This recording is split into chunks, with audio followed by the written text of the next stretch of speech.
Bundan unaqa tutun chiqqan yo'q, ha? Qaysinda? Mana garelkada. Yo'q, tutuni yo'q buni. Qo'lini isrof qilib tashyapti oldin.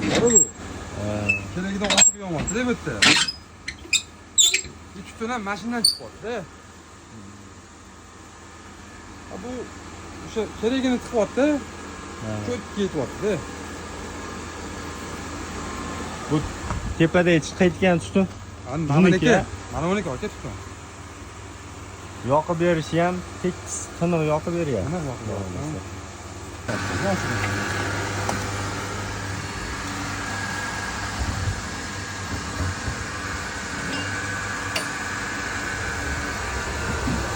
O'rtada bu chiroyli bo'lib yoqib beryapti. Yaxshi yo'q.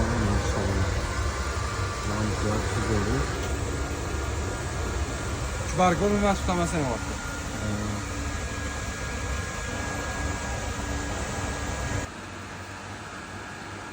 Assalomu alaykum va rahmatullohi yurtdoshlar, kanalimiz a'zolari, kuzatib borishlar.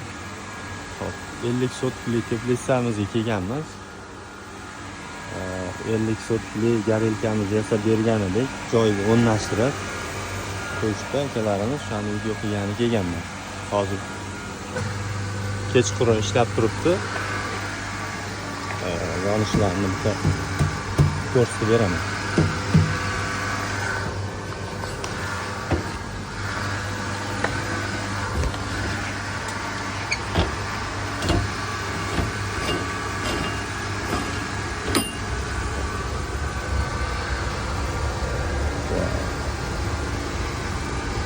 Yonishlar juda ham zo'r.